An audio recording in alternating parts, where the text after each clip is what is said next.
하나님의 말씀 교도하도록 합니다. 요한계시록 7장 1절에서 4절의 말씀입니다. 1절 제가 먼저 읽겠습니다. 이 일 후에 내가 내 천사가 땅 내 모퉁이에 선 것을 보니 땅의 사방의 바람을 붙잡아 바람으로 하여금 땅에나 바다에나 각종 나무에 불지 못하게 하더라. 또 봄에 다른 천사가 살아계신 하나님의 일을 가지고 해 돋는 데로부터 올라와서 땅과 바다를 해롭게 할 권세를 받은 내 천사를 향하여 큰 소리로 외쳐 이르되 우리가 우리 하나님의 종들의 이마에 인치기까지 땅이나 바다나 나무들을 해하지 말라 하더라. 내가 인침을 받은 자의 수를 들으니 이스라엘 자손의 각 지파 중에서 인침을 받은 자들이 14만 4천이니 아멘. 오늘의 말씀 가운데 있는 사도행전 14장 22절의 말씀을 우리 함께 읽도록 합니다. 제자들의 마음을 굳게 하여 이 믿음에 머물러 있으라 권하고 또 우리가 하나님의 나라에 들어가려면 많은 환난을 겪어야 할 것이라. 아멘. 요한계시록의 이 말씀은 참 해석하기가 쉽지 않고 나름대로 사람들이 해석을 해서 적용을 해가지고 사람들로 하여금 호기심을 자아내서 많은 사람들을 질질 끌고 다니는 것을 봅니다. 저도 신학 시절에 종말에 대한 관심이 있었던 적이 있었습니다. 그래서 그때 당시에 부흥회만 가면 목사님들이 종말론 설교를 했습니다. 지금에서 생각해 보면은 코미디 같은 이야기들을 하는데 그때 그 이야기를 들으려 수많은 사람들이 모여서 밤늦게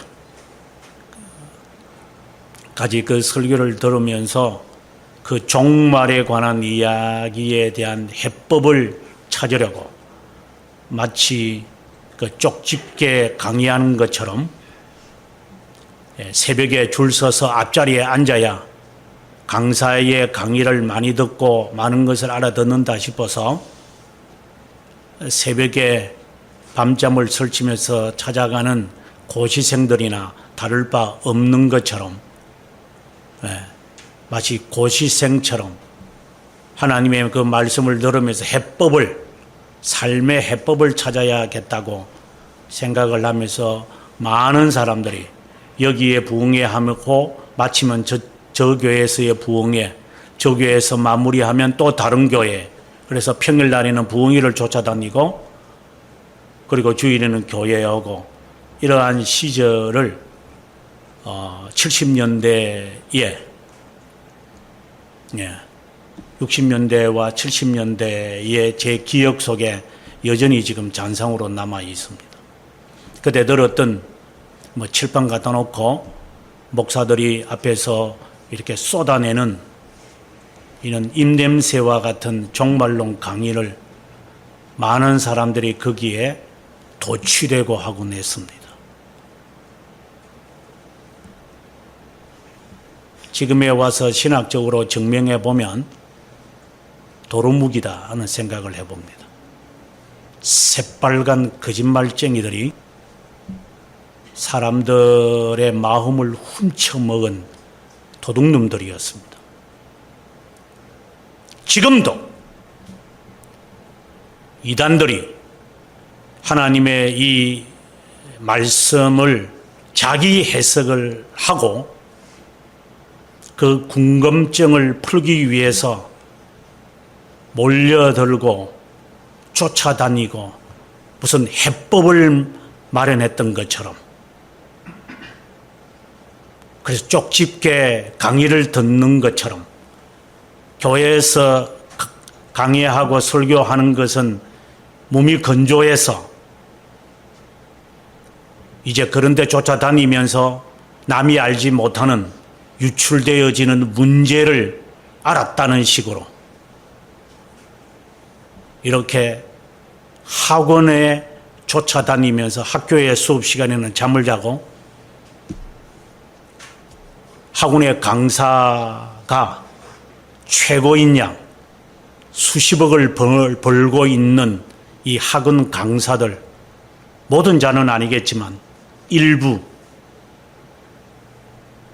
거기에 추종자들이 매달려서 하는 것이나 지금 한국 교회에 그러한 것이 다를 바가 없다고 저는 봅니다.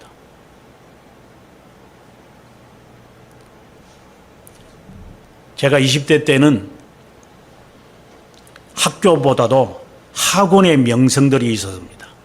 서울역 근처에 종로학원, 대일학원, 여기는 서울대 들어가는 것보다 어렵다고 할 정도로 최고의 학원이었습니다. 시험 쳐서 들어갔습니다. 거기에는 바로 쪽집게이기 때문에 바로 서울대를 가는 첩경이라고 생각을 해서 부모들부터 시작을 해서 아이들까지 모조리 거기에 미쳐버리고 있었습니다. 학원 장사 잘 됐습니다. 지금 학원들 어디 갔습니까?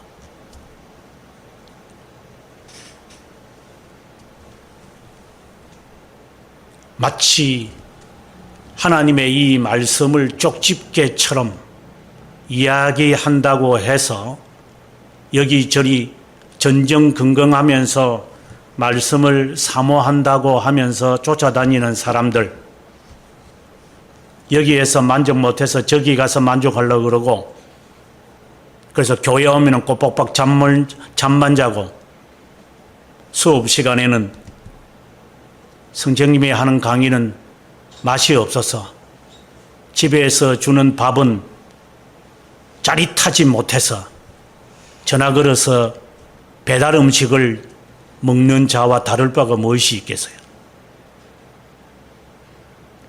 만약에 우리가 인스턴트 음식이나 주문 배달해서 먹는 편하게 설거지할 필요도 없고 맛있고 돈만 있으면 다 해결하는데 라는 식으로의 삶을 산다면 당신은 이단성이 상당히 있는 사람입니다.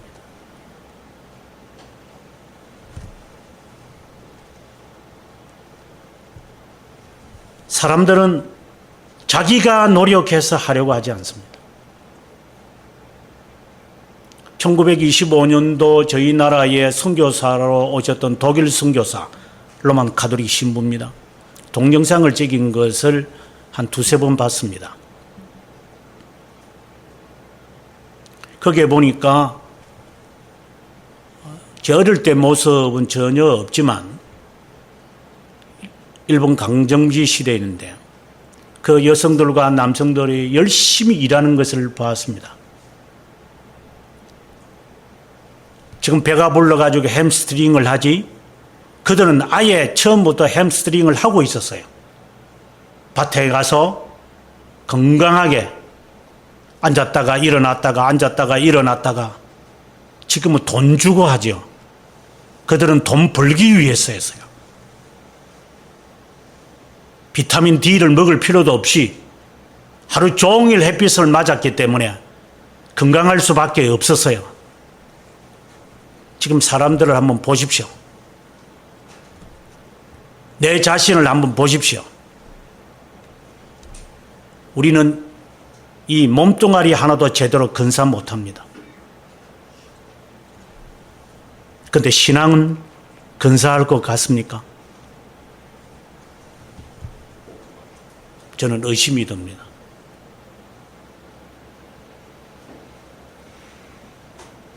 새벽마다 설교를 제가 시가서를 하고 있는데 욥기, 시편, 잠언, 전도서, 아가서, 예레미야, 애가, 지금 이제 세 번 돈 것 같습니다. 한 4년 정도 걸려서 새벽 기도에 한 번을 이렇게 다 하는 것 같습니다.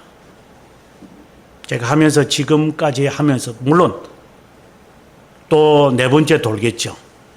5번째 돌겠죠. 제 평생에 새벽기도 설교는 시가설을 한다는 마음을 정하고 있습니다. 왜 시가설을 하게 이르렀고 앞으로도 해야 되겠다 생각이 드느냐면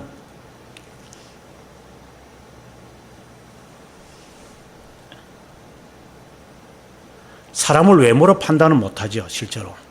하지만 목사들의 설교를 한번 그 사람의 설교를 처음부터 한 30년 동안 설교를 했다면 그 사람의 설교를 한번 들어보십시오. 내용을 판단이 안 된다면 그 사람의 설교 속에 시가설을 하고 있는지 점검해 보십시오. 시가설을 못할 겁니다. 이단자들이 만지지 못하는 부분이 있는데 그것은 시가서입니다. 왠지 아십니까? 시편은 잘 알죠. 시니까. 욥기는요. 전도서는요. 잠언은요. 아가는요. 예레미야 애가는요. 그들이 소화할 수 있을까요? 이단성이 있는 자들이? 여러분 설교 들어보셨습니까? 몇 번이나 하던가요? 왜 그들이 시가서 설교를 계속하지 하지 못하는가? 그것은 시가서는 신앙의 고백이고 환난을 겪지 않은 사람은 그 내용을 절대 파악 못합니다.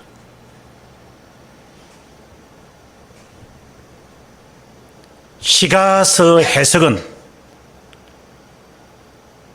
신학적으로 해석하는 게 아닙니다.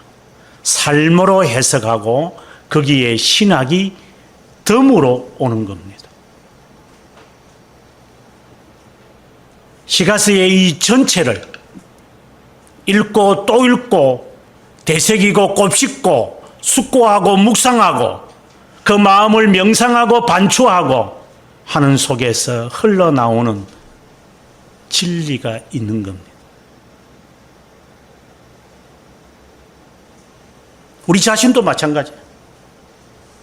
당신은 시가서를 얼마나 사모합니까? 한 몇 편 정도 이것저것 이 편 참 좋아. 시편 뭘 좋아.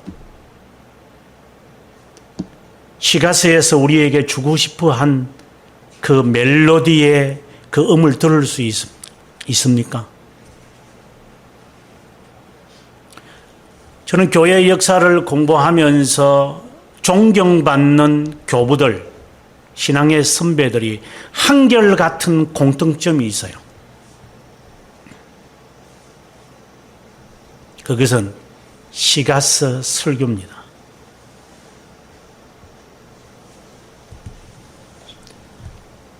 물론 여러분들은 고전에 대해서 그렇게 잘 익숙하지 않지만 제가 고전 읽기라고 하는 그 아티클을 제가 우리 교단지에 1년 동안 54회였는데 기재하면서 인터넷에 다 있을 거예요. 고전 읽기 하면서. 그 고전들을 쭉 살폈을 때 공통점이 있다. 그것은 시가서입니다.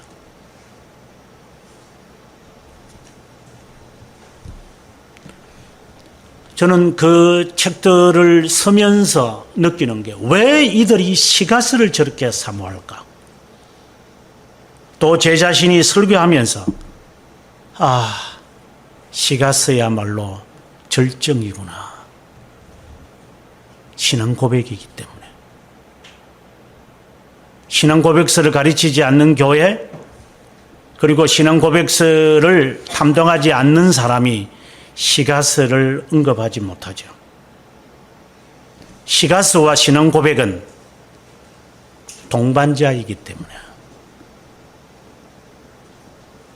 경험과 연륜이 없으면 시가서는 해석하지 못합니다.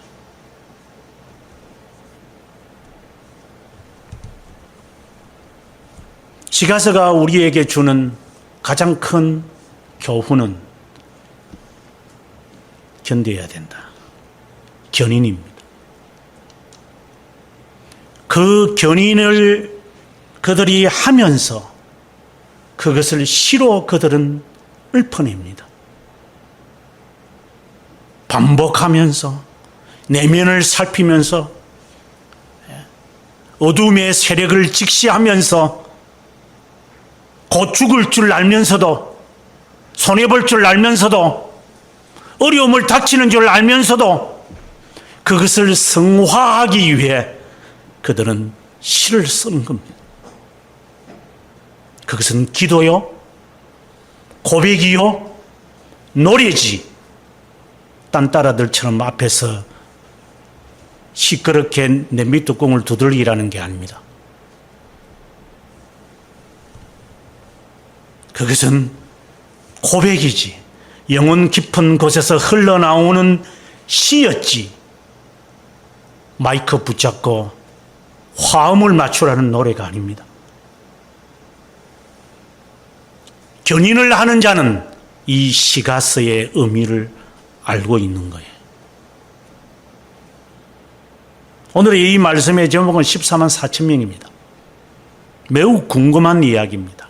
하지만 14만 4천 명을 풀어내려면 이단자들처럼 이놈들은 툭 하면은 14만 4천 안에 들어가야 된대요. 이 사기꾼들이. 그래서 그 14만 4천 명 안에 들어가려고 몸부림을 쳐요, 이것들이 또. 마치 쪽집게 강의 들으러 가는 것처럼. 그래가지고 공직자가 되면은 편하게 한번 살아보려고 한탕 해가지고 요령, 집값 올라가는데 집을 사가지고 집값 올라가면 당장 팔아먹고 떴다방 하고 싶은 요런 전라도 말로 싸가지가 없는 것들이 부동산으로 돈 벌어가지고 이자 챙기면서 헌금을 내면서 그래서 부동산에 그렇게 관심이 있는 애들 교회 안에 구더기처럼 수두룩하죠. 제가 사역했던 부산의 어느 교회에 장로님들이 약 30명이 있는데 작은 교회는 아니죠. 30명 정도 있어요. 1000명이 넘으니까. 장로님들의 3분의 2가 부동산 하는 사람들이었어요. 그래서 자기 건물 하나 갖고 돈 다 받아 챙기면서 교회에 헌신하고 그랬어요. 저는 그 자체가 나쁘라고 부동산업 자체가 나쁘다고 말하고 싶지는 않아요. 하지만 저런 한탕주의가 있기에 하나님은 우리를 견인시키시는 거다.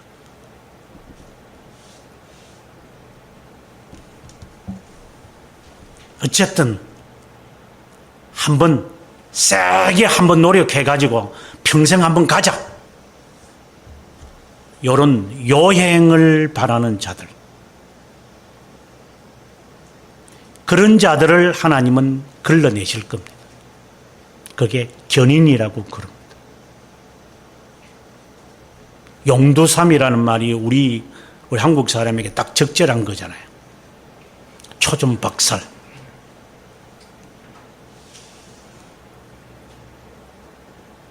꼬리는 아무런 의미도 없어요. 이런 식으로 살아가는 이 문화 속에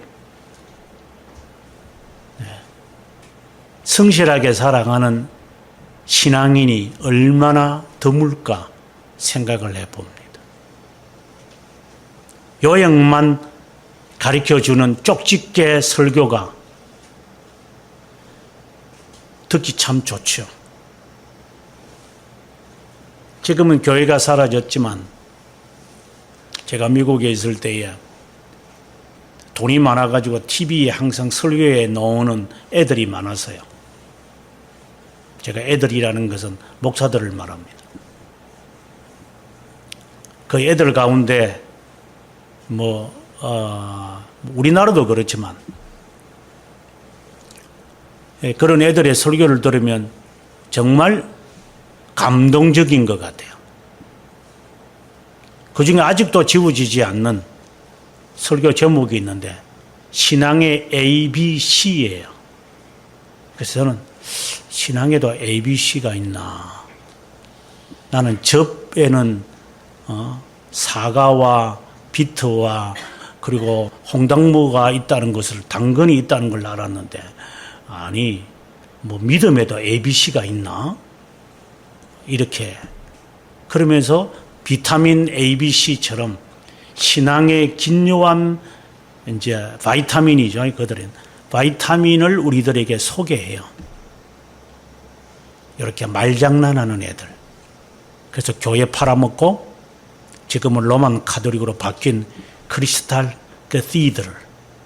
한국 교회가 그거 모방해가지고 지금도 분당이나 용인이나 대형 교회를 가보면 연예인들 앞에 세워놓고 금요 철학 기도회 하면은 사람들의 눈요기로 보여주는 애들. 과거에 크리스탈 캐시드럴이 그 교회가 이미 해왔던 구닥다리. 우리 어릴 때 미군들 빤쩌다 좋다고 그랬어요. 미제면 양잿물도 좋다고 그랬어요.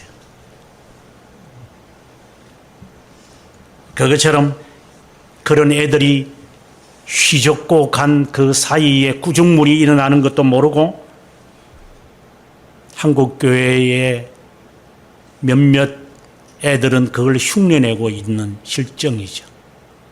그러나 거기에 있는 사람들이 알까요? 모르죠. 왜? 동일한 자들이니까. 누구를 탓하겠어요? 지도 그렇게 살고 싶으니까. 이런 자들을 하나님은 다 골라내시는 거죠. 골라낸다라는 표현보다도 정확한 표현은 스스로가 물러가도록 하나님은 하실 겁니다. 스스로가 포기하도록. 여러분들이 장거리 하다가 스스로 목사님 저는 여기까지입니다 하고 그만둘 때가 있었죠. 지금은 그렇지 않지만. 그래서 저는 그대로 놔두고 저는 갑니다. 그러나 지금은 어떻습니까?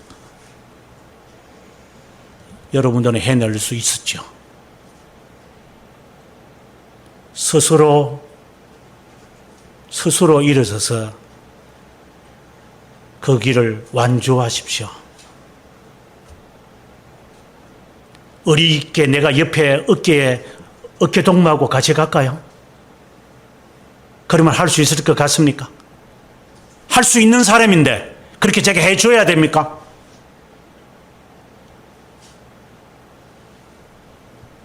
할 수 있었잖아요.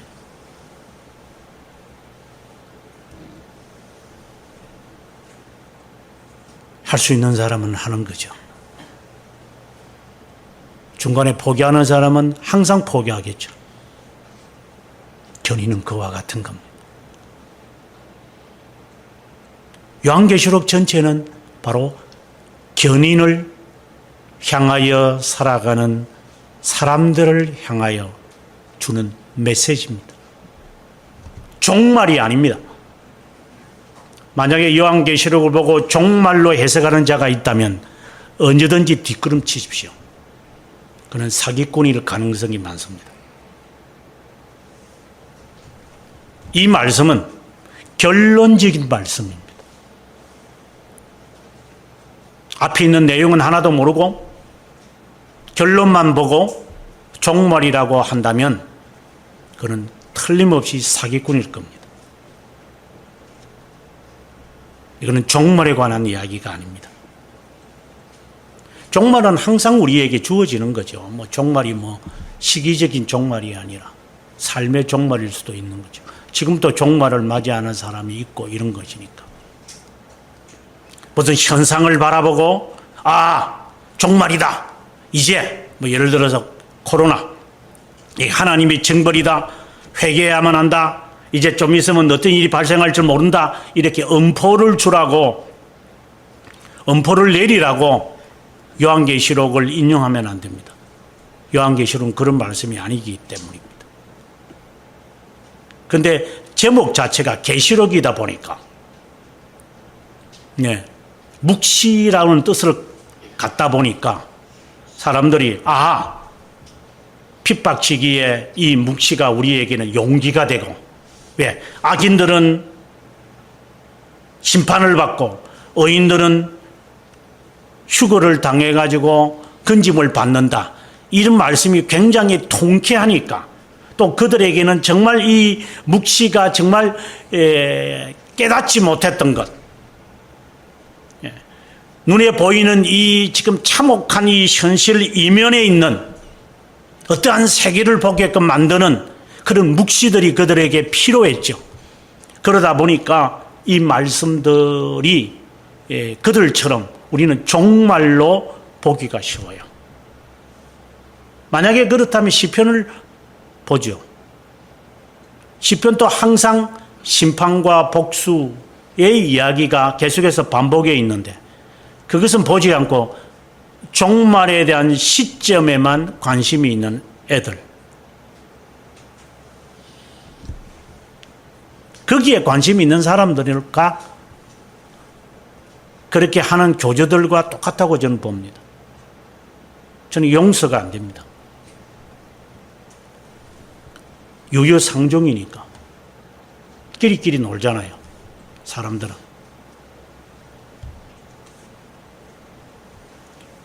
요한계시록의 이야기는 반복이 되어집니다. 그래서 이 반복되어지면서 상징적인 이야기가 툭툭 우리에게 던져냅니다.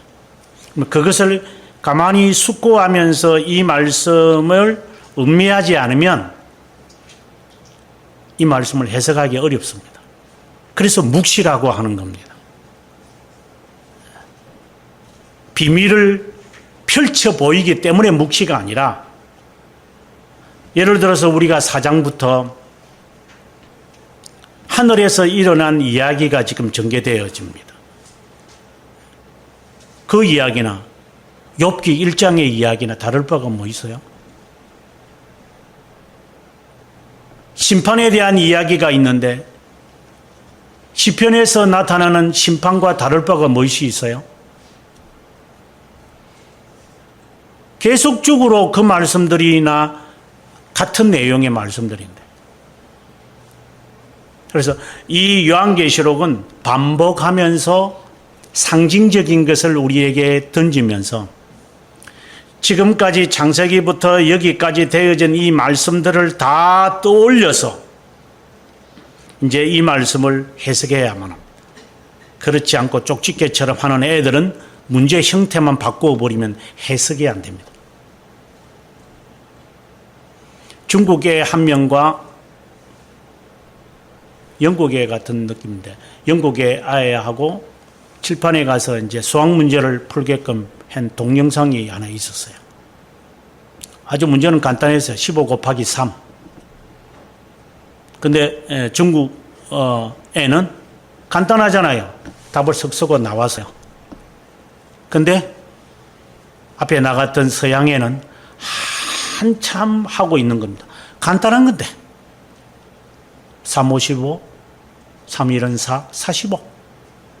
머리에 해도 되겠다.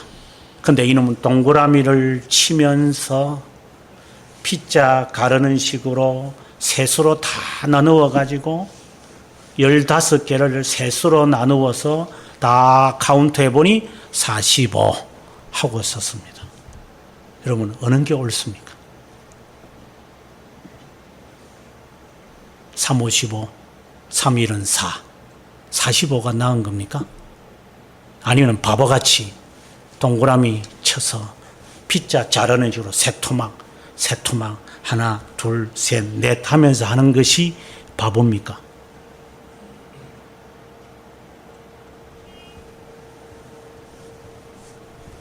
저희 애가 이제 2학년 때인가 3학년 때 이제 수업 시간에 한번 같이 참석하라고 그래서 저희 애 산수 배우는 시간이었던 것 같아요. 그래서 제가 그 뒤에 앉아서 그 수업 시간에 참관했어요. 덧셈 뺄셈을 가르치고 있는데 내가 보니까 그 미국 애들 바보들 같아요.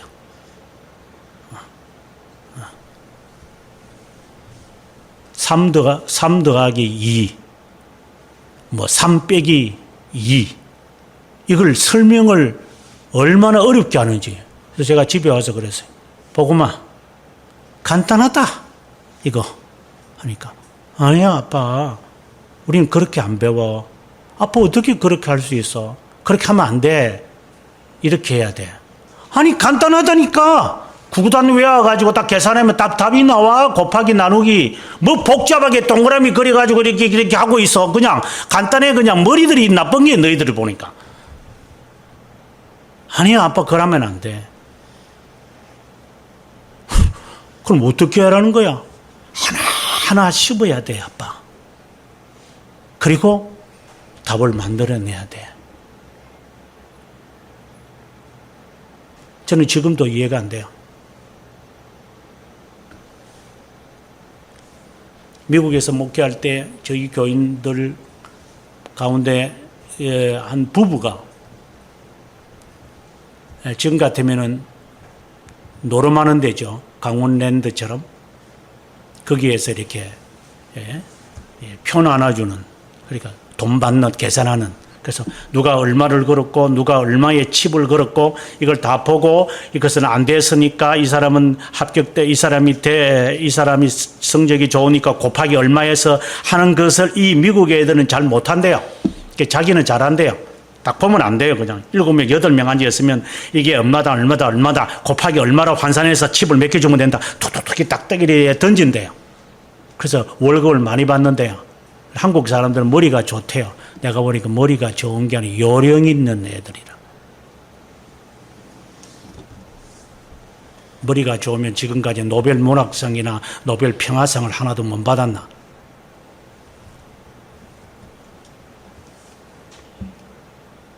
머리 좋은 것을 그런 데 써먹는 애들. 그런 것이나 신앙도 그런 식으로 살아가는 사람들. 판을 바꾸어 놓으면 해결이 안 되는 사람들.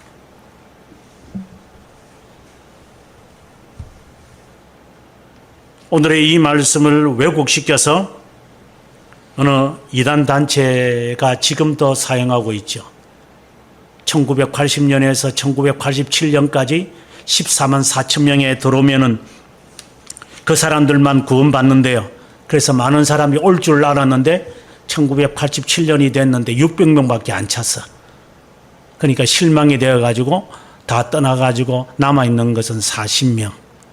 그래서 다시 이 머리를 굴려가지고 그게 아니고 14만 4천 명이 구원받는 게 아니라 그 가운데서 말씀의 인을 받아야 합니다. 오늘 본문에도 인이 나오는데 말씀의 인을 받는 자가 구원받습니다.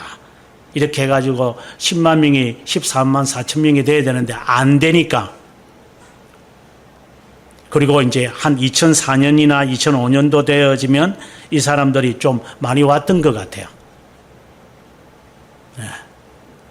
이제 그러다 보니까 좀 있으면 14만 이제 안 왔다가 이제 오니까 좀 있으면 10만 명 넘어가잖아요. 그러면 더 이상 못 받고 이제 종말이 와야 되니까. 그래서 또 바꾸죠. 2010년도에 가서는 이제 복음의 방교사, 복음방 교사. 그들의 말로는 제사장이래요. 그래서 제사장 그룹에 들어가야만 한다.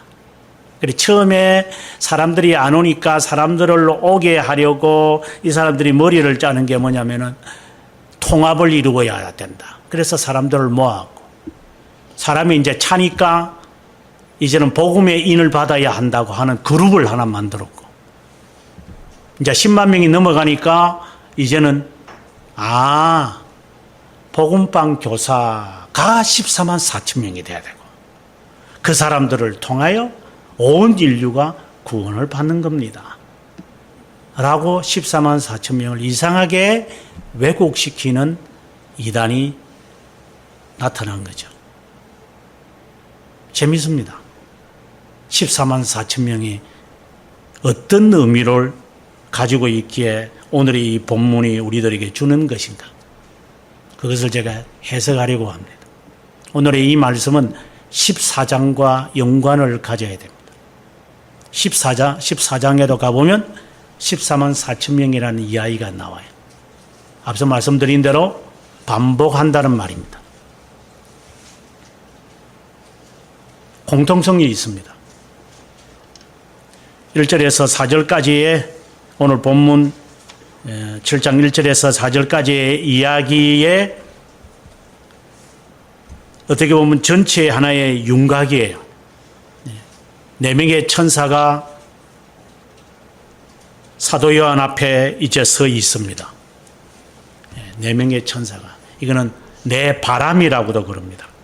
내 바람. 이거는 내 컴파스입니다. 이렇게 재는 사람입니다. 예를 들어서 키가 얼마 되는 사람, 아니면 다 잘라버려라, 뭐 이렇게. 이런 어떠한 그 밖에서 경비원들처럼 이 4명이 있는 것이 동서남북이라 그래요. 이 4명이, 그러니까 4 천사가 사방에 바람을 잡았다 이래. 1절에 딱 바람을 잡고 이제 저주를 내리려고, 세상을 몰살시키려고 이제 앞에 서 있는 것을 보았습니다. 그들이 무엇을 하려고 했느냐? 땅, 바다, 나무에 이제 다 싸잡아 없애려고. 마치 홍수 때처럼 하나님이 이 세상의 죄가 관영함을 보고, 오늘 제가 락칼렙에도 밝혔지만 인간은 동물보다 못하는 게 훨씬 많아요.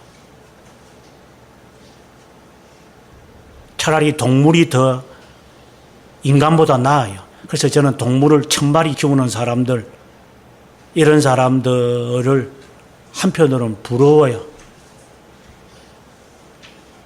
만약에 하나 제가 혼자 산다면 저는 동물하고 살고 싶어요.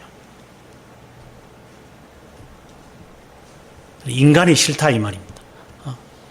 제가 동물이기를 원합니다.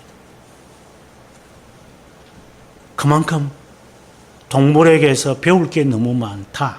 그 말을 제가 하고 싶은 거예요. 이렇게 죄가 관영하니까 이 다 죽여버려야 되겠다. 다 죽여버려야 된다. 하고 내 바람을 불게 하려고 온 땅에 바람을 불어서 다 죽여버리겠다는 겁니다. 이 이야기가 나온 배경은 이제 4장부터 시작을 하는 거죠. 3장까지는 7 교회의 현상, 한국 교회만이 아니라 이 신앙의 7가지의 양태를 이야기하고 있죠. 그것이 실제로 어떻게 역사 속에서 이루어지는 근본 제1원인을 설명하려고 4장, 5장에서 하늘에 마치 욥기 1장처럼 이제 하늘에서 일어나는 이야기예요. 그런데 하늘 보좌에 앉으신 이의 오른손에 두루마기가 하나 있는데 아무도 이것을 풀 수가 없더라. 이랬대. 그래서 많은 사람들은 이게 미래의 비밀이 쓰여져 있는 거다, 뭐 이렇게 이야기들을 하는데 속지 마십시오. 그런 거 아닙니다. 도대체 저 두루마리 안에는 무엇이 있을까? 사도 요한이 궁금할 수밖에 없죠. 하나님의 비밀적 작정이 이제 펼쳐지는 이야기를 지금 알고 싶은데 그때에 천사가 24장로 가운데 하나가 하는 말이, 여기서 24장로라고 하는 것도 오늘 14만 4천 명과 관련이 있는 거예요. 구원받은 자들의 하나의 수장이라고 해야 될지, 하나의 대표라고 해야 될지, 대표성이라고 해야 될지, 그러한 가운데 한 분이 와서 하는 말이, 어린 양이 이것을 풀 것이라고. 그래서 보니 어린 양이 그것을 잡아서 인을 하나씩 떼기 시작하는데, 인이라고 하는 게 요즘 같으면 뭐 이렇게 이 두루마리를 이렇게 해가지고 이렇게 끈으로 이렇게 묶은 것을 우리가 흔히 말하는데, 그렇게 된 게 아니라 끈으로 했으면, 과거에 우리가 영화들을 보면은 초똥을 이렇게 쭉 녹여서 반지로 이렇게 꽉 찍잖아요. 그래서 편지도 과거에는 그랬으니까. 그러면 그것을 부서뜨려야 안에 있는 내용을 볼 수 있으니까. 네. 그래서 이제 그 인을 7개의 인으로 되어 있는 문서가 있는 거예요. 이렇게 둘둘 말아가지고 있는. 그래서 첫 번째 인을 떼고 6번째까지 딱 떼고 난 다음에 오늘의 이야기가 전개되는 거예요. 다 저주예요. 다 저주예요. 예. 저주고 싸움과 전쟁과 기근과 가뭄과 사람의 학살과 이런 것밖에 없어요. 이 인류의 역사를 우리에게 조명시키는 거예요. 도대체 인간에게서 무엇을 좋은 것을 볼 수 있다. 굉장히 부정적인 이야기. 무섭고 두려워요. 그러고 난 다음에 7장의 이야기가, 마지막 인을 딱 떼기 전에 7장의 이야기, 8장이 딱 들어가요. 그러면서 8장 1절에 가보면 7번째를 떼는 순간 다시 또 새로운 7개의 나팔이 불리기 시작하고, 그리고 인터벌을 조금 가져가지고 이제 숨을 돌렸다 싶은데 용에 관한 이야기가 나오고, 여자에 관한 이야기가 나오고, 그리고 666의 이야기가 나오고, 그리고 난 다음에 이제 마지막 나팔 소리가 들리는가 싶은데 7개의 진노의 잔이 흘러나오면서 전개되어지는. 그러니까 첫 번째 나팔부터 6번째의 나팔, 첫 번째의 인을 떼는 것에서 6가지의 인을 떼는 것, 첫 번째 진노의 잔부터 6번째 진노의 잔이 다 내용들이 다 저주예요.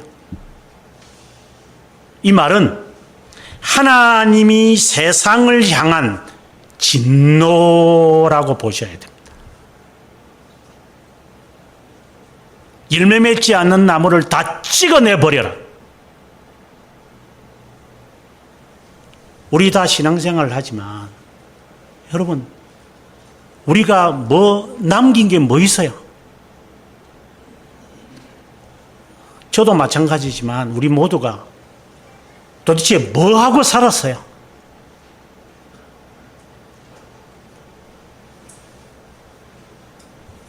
나 이거 제대로 했습니다 라는 거 하나라도 있습니까?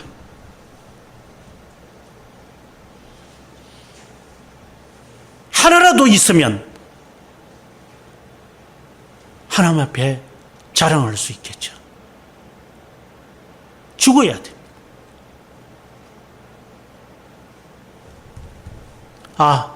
좀 나이가 들면 낫겠지. 더 못합니다. 나이 들어서 하는 거 봤습니까? 못합니다. 슬픔뿐이요. 시기와 질투와 비방하는 것밖에 없다고. 그것이 첫 번째와 6번째에서 고발하는 겁니다. 근데 그 가운데 인터벌로 오늘 7장에 나오고 나중에 다시 한 번 더 인터벌이 나오는 이야기 속에서 우리 희망을 봅니다. 소망이 있는 겁니다. 보면 이제 각종 나무, 땅, 바다에 이제 저주를 부어라고 하는 거죠. 이 말은 뭐 저주를 부어라고 하는 말도 되겠지만 심판을 내리겠다 이 말입니다. 예, 그렇다고 해서 하나님이 심판을 못하는 게 아니에요. 나중에 8장을 가보면 8장 6절부터 보면은 이제 나발을 이제 하나씩 불기 시작을 하는데 7절부터 보시면은 우박과 불이 놓아서 땅에 쏟아지고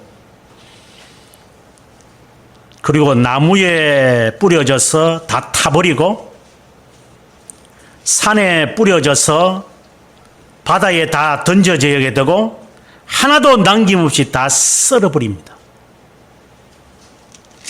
이 이야기나 앞에서 그 6장에 나오는 이 그 진노와 심판과 저주의 이야기나 다를 바가 없습니다. 근데 그 속에서 이제 희망이 있어요. 그 희망을 우리에게 말하는 거예요. 하나님은 홍수를 통해서 모든 자를 죽이지 않습니다. 하나님이 택자를 하나님은 살려놓습니다. 우리가 그 가운데 하나 들기를 바랄 뿐입니다. 2절에 보니 또 이제 이 불효 내 바람을 가지고 내 천사가 저주를 내리려고 하는 것이 하나의 장면이 있고 또 하나의 장면이 있는데 다른 천사가 살아계신 하나님의 인을 가지고 해 돋는 데서부터 올라와서 땅바다를 해롭게 할 권세를 받은 내 천사에게 큰 소리로 외칩니다. 아브라함아, 내 아들 이삭을 죽이지 말라. 죽이려고 지금 막 하는데 아브라함아, 죽이지 마라. 라고 하는 것처럼 마치 이 천사가 그 4명의 천사를 바라보며 하지 마라. 하지 마라. 큰 소리로 외칩니다. 하지 마라.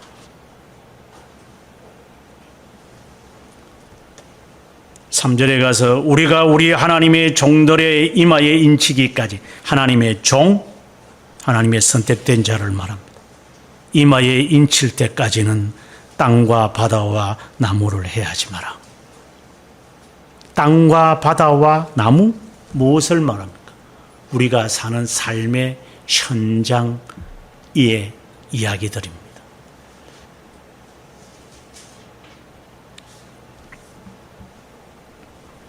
하나님께서 자신의 선택된 자들을 온전히 부르실 때까지 그대로 저주를 내리지 말라는 겁니다.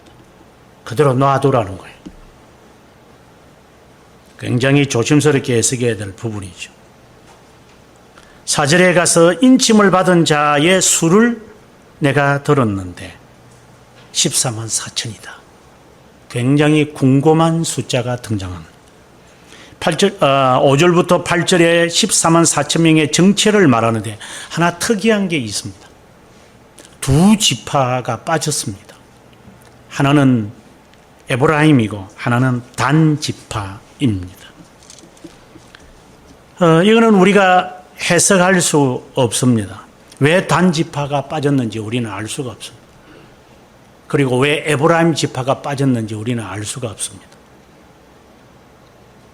그런데 여기서 분명히 우리들에게 힌트를 주는 게 있습니다. 14만 4천 명은 어떤 자이냐라고 하는 것. 숫자에 몰입하면 안 됩니다. 왜 빠졌는가? 성경은 말하지 않습니다. 말하지 않는 것을 알려고 할 필요가 없어요. 어떤 사람은 단 지파가 우리나라 당군 할아버지 단 아닙니까? 이렇게 정신없는 애들도 있어요. 또 거기에 또 매료돼 가지고 또 책 사보고 사람도 있어요. 또. 그럼 우리가 저주받은 민족인가? 아니요. 저주받은 게 아니고요. 단 지파가 나중에 이 그 사자가 될 것이기 때문에 그래서 그들이 우리에게까지 와서 당군님이 되어가지고 우리가 이제 복음을 선포하는데 앞장서야 합니다. 라고 하는 백투더 제루살렘을 외쳤던 또라이들이 있습니다. 또 거기에 혹해가지고, 단, 이렇게 합니다. 제 이름이 은자가 은나라 은자인데, 그러면 고대 중국의 주나라 주왕이 이 국가를 이제 지금의 체제, 그때 그 황제의 전국 치대가 되기 전에 있었던 그 나라 가운데 고대 나라죠. 그래서 내가 뭔가를 이루는 사람, 또 이룰 성자예요. 저희 아버님 만들어 가지고 그럼 내가 나라에 뭐 큰 공을 세울 것 같아. 그래서 그는 착각에 빠진 적도 있었어요. 언성이다. 나는 나라를 이룰 것이다. 당군이라고 해서 그 단집하고 같은 겁니까? 15만 원만 주면 이름 언제든지 바꿉니다. 그래서 제가 이름을 바꾸려고 그랬어요.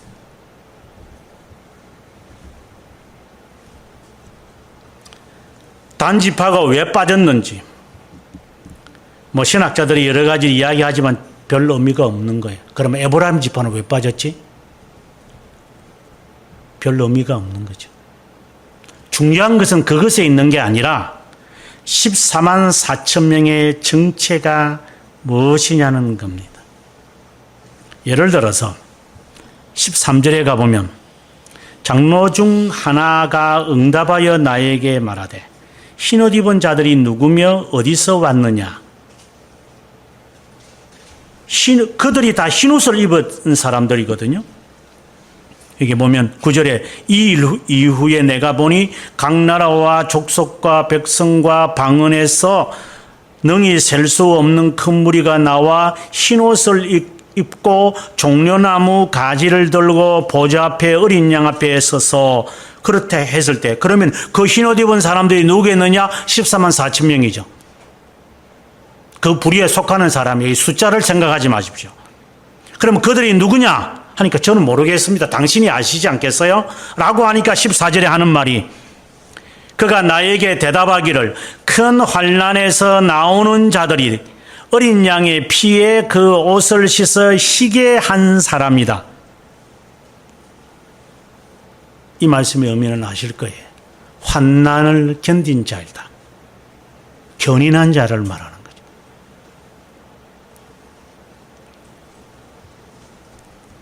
과거에 이장님이라는 이단이 나와가지고 1991년에 주님 오신다 그랬어요. 지금부터 정확하게 30년 전. 그래서 그때 당시에 뉴스의 탑픽이었습니다. 어린 사람들은 잘 모를 겁니다. 그래서 온 교회마다 이 사람들이 그 이장님 그 단체에 포함에 들어가가지고 교회를 떠나면 안 되니까 어쨌든 교회에 남아 있으면서 그들의 모임 집회에 가는 거예요. 매일. 그래서 애들 학교 안 보내고. 왜? 좀 있으면 종말인데 그 공부하고 뭐 할 거냐는 거예요. 그리고 추운 겨울이 온다고. 그래서 투게들 비엔나 크림을 1분 만에 다 먹어야 돼요. 맛있어 좋았을 것 같아. 그리고 환난날이 오면은 밥을 지어 먹을 시간도 없대요. 그래서 생쌀을 그냥 주구주구 씹어 먹는 거예요. 한 되를 1시간 안에 다 먹어야 돼요. 와작와작 그 TV에 다 나왔어요. 당시에. 그래서 제가 그 모습 보면서 저거는 못할 것 같은데. 생쌀을 내가 먹기는 먹어도 저걸 갖다가 1시간 안에 저걸 한 되를 저거 무슨 맛으로 먹나 싶어. 그뿐만입니까? 천막에 살면서 모기가 얼마나 옭옭옭옭 해야 돼. 그걸 딱 견뎌야 돼. 이걸 환난을 견뎌야 되니까. 그래서 산에 가서 기도해야 된다요. 제가 어릴 때만 해도요. 아우 진짜 예수쟁이들 그냥 산에 올라가지고 나무 뿌리 그래서 나무 다 없어진 것 같아. 저 삼각산 저도 삼각산 가봤어요. 서울에서 부교육자로 있을 때. 여기서 소리 들리고 저놈의 소리 들리고 창원에 가도 있어요. 여 소리 들리고 저 소리 들리고. 제가 부산에서 또 부교육자 할 때는 그 영도 그 다리 넘어가면 또 동삼동이라는 데가 있어요. 그것도 기도원에 가보면 여기 저 사람 전부 주여라. 주여를 잘 들어보세요. 죽여 이러는 거. 그래서 뭘 죽이는지 모르겠어요. 무슨 새벽 꼭두 새벽에 그냥 쪽집게 강의 들으러 가는 자들과 똑같은 것 같아요.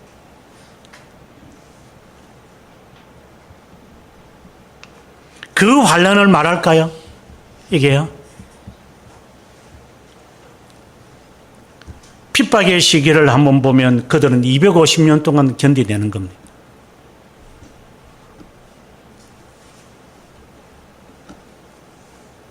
며칠 전에 제가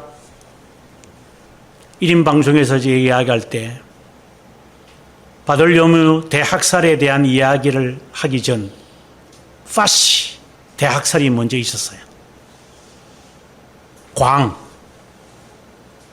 광에서 위군호들이 예배보고 있었는데 로만 카톨릭들이 쳐들어와서 밖에서 문을 잠그고 그 광을 불태워서 안에 있는 40여 명을 다 태워 죽여버려요. 그것을 시작으로 해서 프랑스 잔여로 남아있는 위군호들, 칼빈주의자들이에요. 찾아서 다 죽여요. 근데 너무 살벌하니까 안 되겠다 싶어서 그들이 이제 파리에서 결혼식을 하죠. 그게 8월 24일이었죠. 결혼식 하고 난 피로연을 하는 그날 저녁에 사람들 7,000명을 죽여버립니다. 그것을 1562년부터 시작을 해서 98년 30년 동안 위군호들은 죽임을 당합니다. 조금 모기한테 물려서 그게 환란입니까? 생쌀을 먹는다고 해서 그게 환란입니까? 이런 껍데기 같은 것들이. 쪽집게 강의 듣는다고 해서 거기 공부가 되는 겁니까, 그게?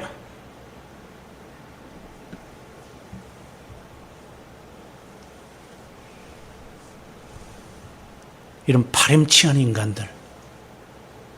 큰 환란이라고 했어요.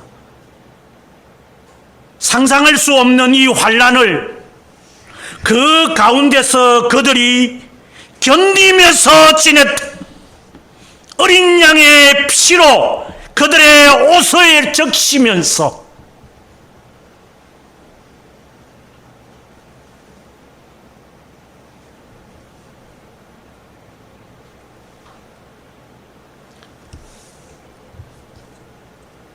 그들은 태어나면서 죽을 때까지 그들은 오금을 제대로 마음대로 하지도 못하면서 펴지도 못하면서 그러나 그들이 살았던 그 자를 말해요. 그 자들이 구약의 12지파와 신약의 12사도에 합쳐져서 구원의 수 24와 곱하기 하여 144 인간이 측량할 수 없는 기간과 일 천을 곱해서 14만 4천 명이 되는 거예요. 인간이 풀 수 있는 숫자가 아니죠. 그런데 9절에 보니까 각 나라와 족속과 백성과 방언에서 아무도 능히 설 수 없는 큰 무리가 나와 흰옷을 입었을 뿐만 아니라 종려나무 가지를 들고 보좌 앞과 어린 양 앞에 서서 7번의 노래를 부르더라. 영광, 지혜, 감사, 존귀, 권능, 힘이 하나님께 있기를.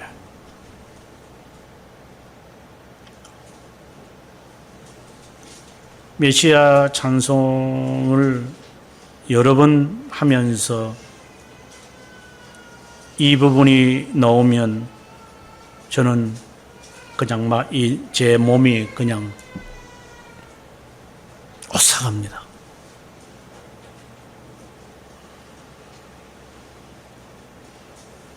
정말 하나님 앞에 서서 이 노래를 나는 부를 수 있을까? 지금은 합창단 안에 끼어가지고 영광과 존귀, 지혜, 감사 하나님께 돌리나이다. 노래는 꾀꼬리처럼 부르지만 과연 너는 하나님 앞에 그 노래를 부를 수 있을까? 근데 그들이 흰옷을 입었다? 앞서 말씀드린 대로 14절에 그리스도의 피로 옷을 씻은 자에 그리스도의 피에 동참한 사람, 환난에 동참한 사람, 그리스도의 심장을 가진 사람, 그리스도의 흔적을 가진 사람, 그 사람들이 많다고 하니까 다행처럼 보이십니까?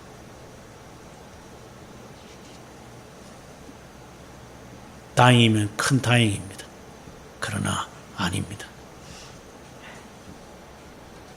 우리는 그리스도의 흔적을 가진 적이 없기 때문에 당신은 구원받지 못합니다.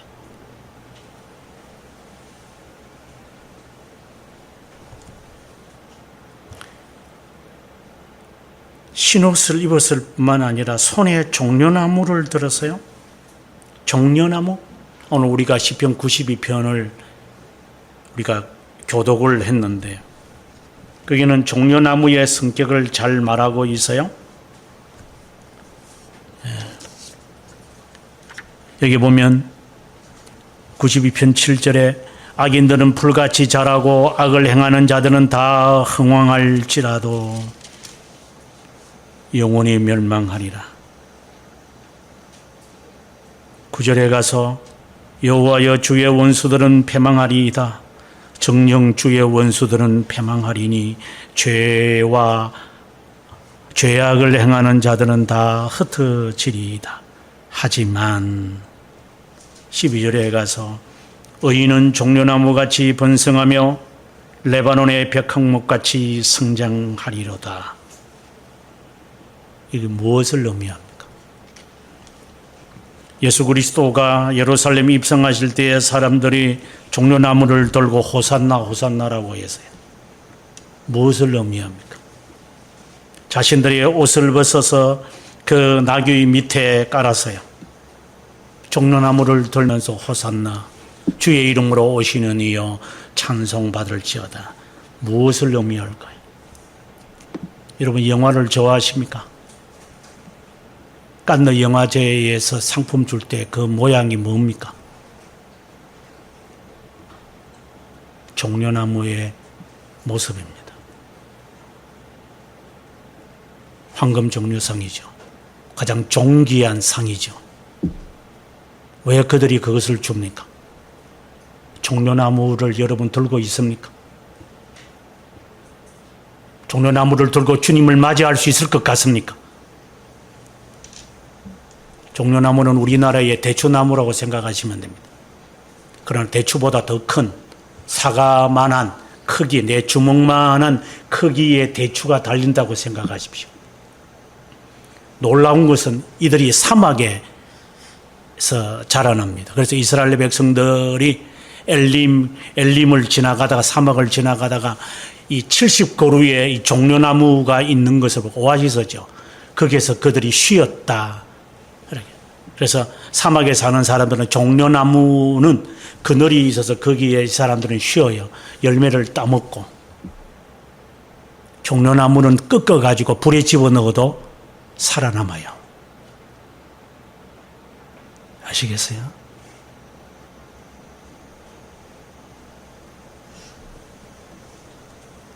종려나무는 불에 타서 재가 된 줄 알았는데 그것이 다시 땅에 심어 놓으면 그게 살아나요. 그게 종려나무예요. 종로나무는 죽지 않아요. 그런데 종로나무도 죽을 때가 있어요. 종로나무의 그것도 위덩치를 잎들이 이렇게 막 이렇게 나오는 그걸 잘라버리면 종로나무는 바로 죽어버려요. 의인은 종려나무와 같이 번성하나, 이 말은 종려나무는 믿음을 말하는 거예요. 믿음 가지고 있느냐 이 말입니다. 믿음이 있는데도 바람이 불면 무서우냐? 쫓겨나는 게 무서우냐? 가난이 무서우냐?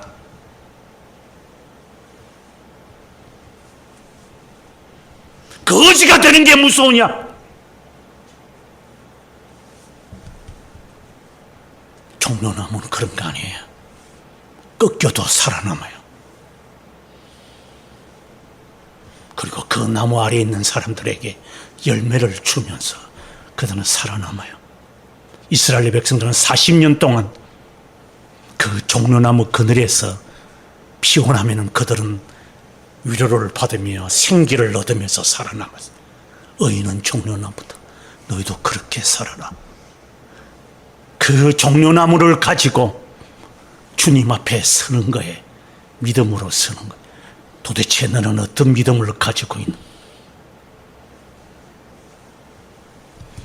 믿음에 대한 정의를 제가 내리면서 교리의 주석을 쓰면서 왜 믿음을 하이델베르그나 칼빈 선생이 지식이라고 했을까? 지식. 믿음이 지식인가요? 사이언스인가요? 믿음. 존재입니다. 지식입니다. 존재.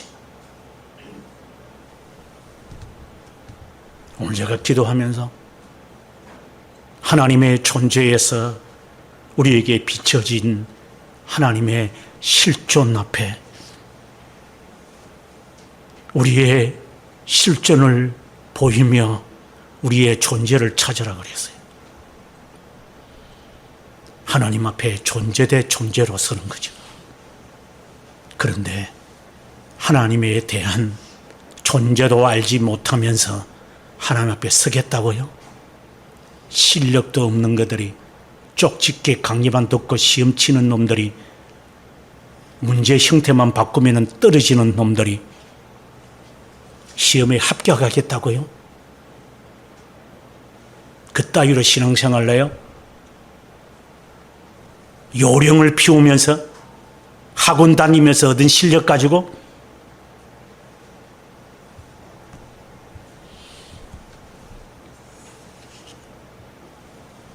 환난이 그것을 두고 하는 말이 아니죠.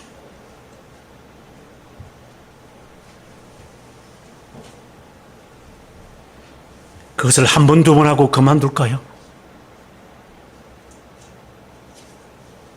내 평생을 하나님의 환난의 고난의 떡을 주고 환난의 잔을 마시게 하시나 너 서성을 너에게 숨기지 않을 것이다. 예수 그리스도를 말하죠. 주님을 바라보면서 물이 두려우냐? 네. 여러분들에게 반복을 했지만 무서우냐? 네, 하나님 무섭습니다. 두렵냐? 예, 두렵습니다.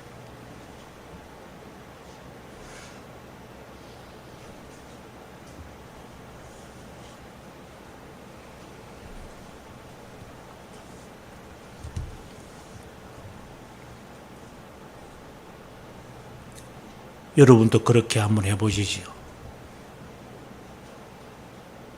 보따리 싸고 보따리 싸서 유학을 한번 가보십시오. 언어와 문화와 직업도 없는 외국 생활을 한번 해보시죠. 그 외로움, 이 다음에 무엇이 일어날지도 모르는 그 마음의 두려움, 점점 없어지는 나의 에너지, 보이지 않는 미래, 당신들은 한 번이라도 해봤습니까?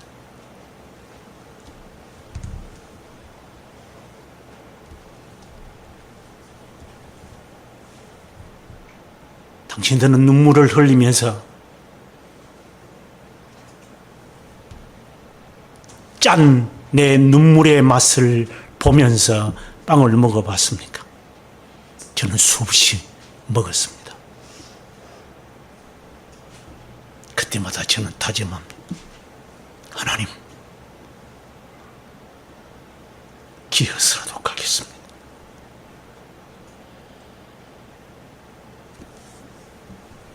그런데 하나님 앞에 선다고요? 종려나무로 가지를 들고요? 무슨 쪽집게인 줄 아세요? 예수 믿는 것이 무슨 들놀이 가는 줄 아세요? 영원한 나라로 가는 거예요. 오늘 본문 15절에 그리 여호와 앞에 서 있을 때, 종려나무를 들고 흰 옷을 입고 서 있을 때, 그리고 밤낮으로 하나님을 예배하는데, 섬긴다는 걸 예배하는 거 있는데, 그들 위에 하나님이 장막을 치셨다. 뭘 말해요? 하늘나라의 소망을 주셨다. 당신들은 하나님의 소망이 있습니까? 종려나무는 들고 있습니까? 흰옷은 입고 있습니까?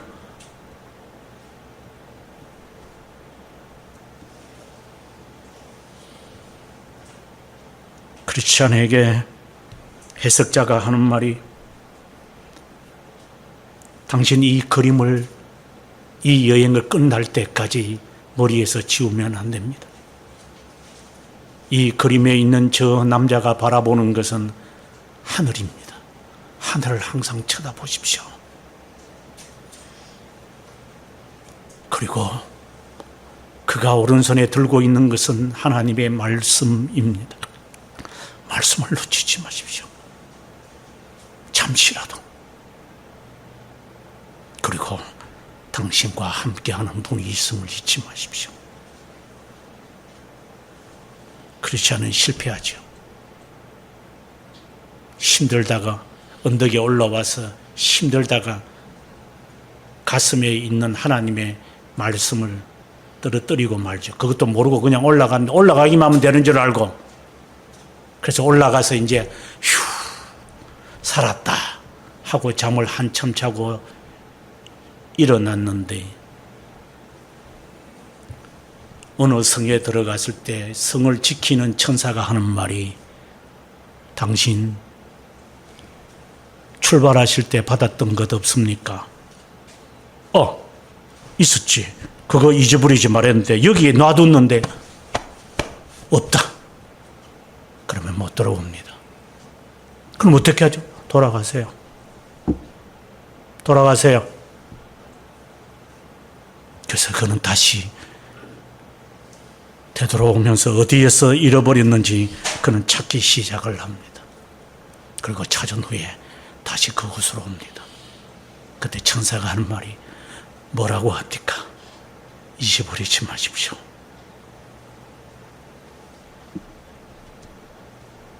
믿음, 소나 개나 가지고 있는 줄 아십니까? 믿음 가진 자는 인내할 수 있습니다. 어떤 환경의 변화도 변화가 없는 게 믿음입니다.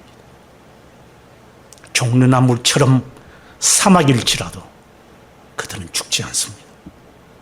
불에 집어넣어서 태워져도 그들은 씨앗이 남아있습니다. 그럴 자신이 있습니까?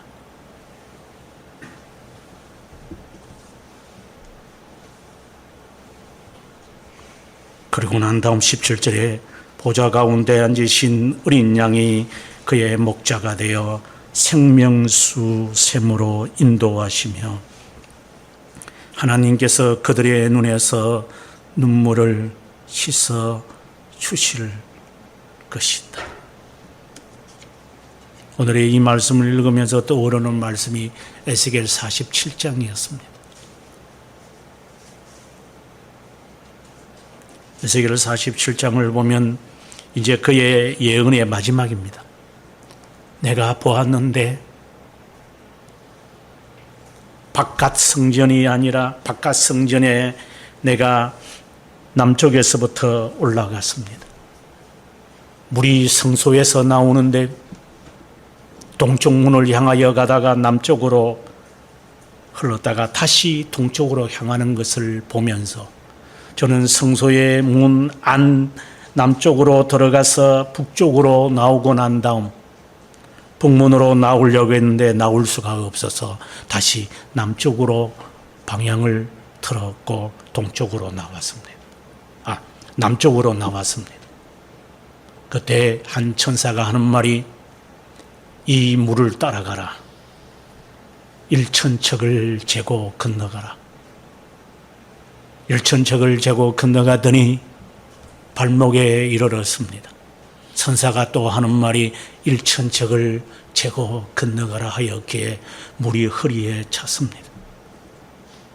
천사가 또 하는 말이 1,000척을 재고 건너가라 하였기에 저는 발을 땅에 댈 수 없게 되었습니다.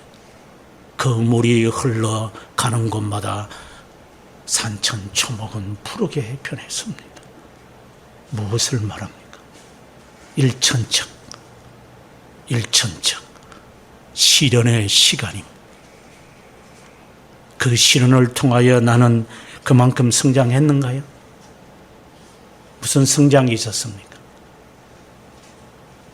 무슨 신앙의 성장이 지금 있습니까? 겸손해졌습니까?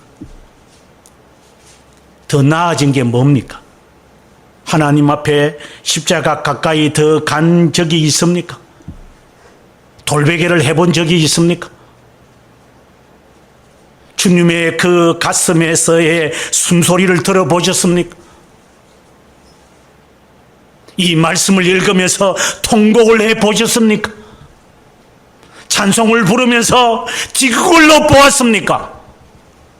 무엇이 있었는데 1,000척을 지낸 겁니까?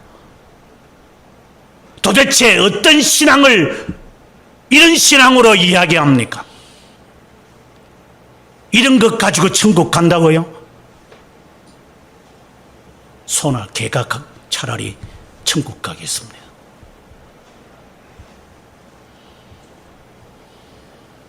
하나님은 우리를 스스로가 진짜 가짜를 스스로가 분별하도록 하실 겁니다. 너가 한번 견딜 때까지 견디봐라. 너를 죽이도록 하면 여러분 견딜 자신이 있을 것 같습니까? 저는 자신이 없습니다. 그래서 하나님이 시련을 허락하신 것 같아요. 그래서 하나님께 감사합니다. 그 시련을 감내하도록 해 주십시오. 그래서 나의 오른손에 내 옷이 희게 되고 종려나무를 들고 싶습니다.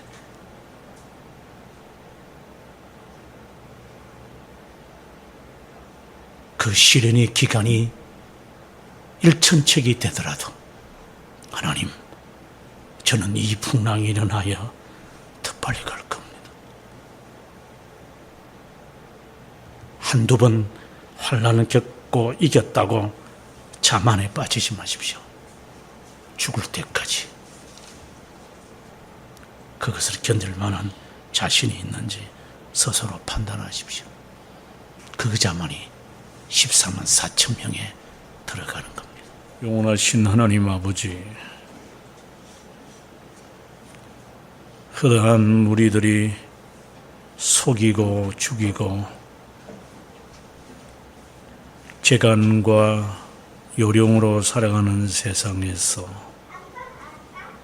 하나님의 말씀을 따라 살아가는 것이 얼마나 힘들기에 하나님의 나라에 들어가려면 많은 환난을 겪어야 할 것이라고 하신 말씀을 기억나게 하신 것 감사합니다. 하나님, 저희들이 과연 연단하며 견인하여 믿음을 고수하고 종려나무를 들고 주님 앞에 설 수 있을까요? 내일이면 나을 것이라고 이야기하며 오늘을 용케 빠져나가는 박쥐가 아닌가요?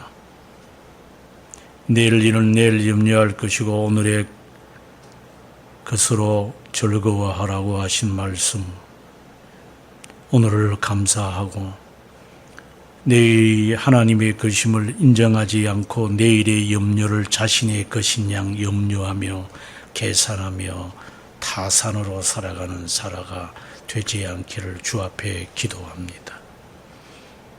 그러나 열심을 품고 주를 섬기게 하시되 성실한 자가 되기를 주 앞에 간구합니다. 하나님, 그 언젠가 우리 모두가 하나님 앞에 설 때에 거룩한 성도로서 주 앞에 서게 하시고 부끄럽지 않아 불못에 빠지지 않는 자들이 되기를 주 앞에 간구하옵니다. 지금도 우리를 위하여 중보하시는 우리 주 예수 그리스도의 이름으로 기도합니다. 아멘.